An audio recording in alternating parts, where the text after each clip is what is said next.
March 5, 1990 began like any other day for the 14-year-old Hetal Parekh, who woke up early and got ready for school. Her mother blessed her and wished her luck because she had an examination that day. The girl had little idea that she had seen the last of her parents. In a short while from then, Hetal, for all her youth and vibrancy, dreams and enthusiasm, lay dead, raped, and then smothered with 21 injuries in an extremely brutal, grotesque, diabolical, revolting, and dastardly manner that aroused intense and extreme indignation. And you want the perpetrator of this crime to be forgiven? Good morning to the House. The general objection to capital punishment is that the society is itself committing murder, that it violates the sixth commandment, thou shalt not kill. But we need to understand the context of this verse. The verb used is best translated to murder, especially premeditated murder.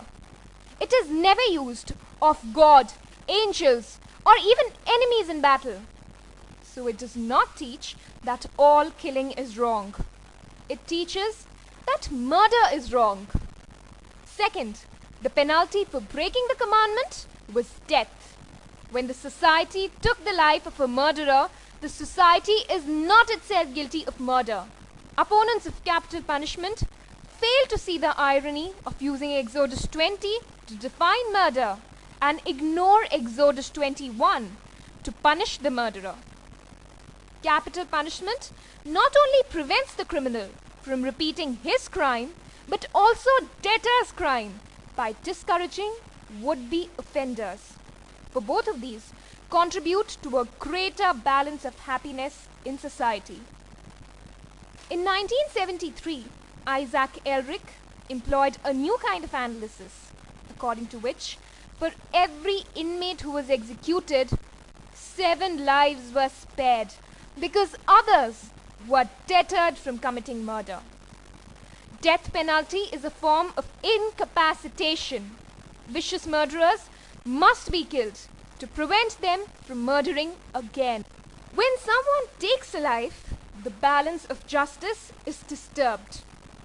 Only the taking of a murderer's life can restore the balance and show the society convincingly that murder is an intolerable crime which will be punished in kind. Take an eye for an eye and a life for a life.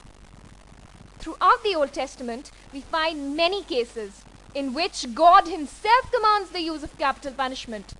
The flood of Noah in Genesis, where God destroyed all human and animal life except that which was on the ark.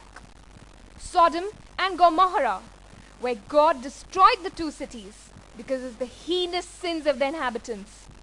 Lord Krishna exercising the capital punishment on Shishupal. And of course, the very recently celebrated capital punishment, Dashehra. According to Kant, capital punishment is based on the idea that every person is valuable and worthy of respect because of his ability to make rational and free choices. So is the murderer, which is shown to him by treating him the same way. He declares that others are to be treated. The right to belong to a community is certainly not unconditional. The utter and deliberate denial of life and opportunity to others forfeits one's own claim to continued membership in the society. In the end, I'd like to quote former President Bill Clinton. If we were to abolish capital punishment, I should like to see the first step taken by the murderers. Unquote. Thank you.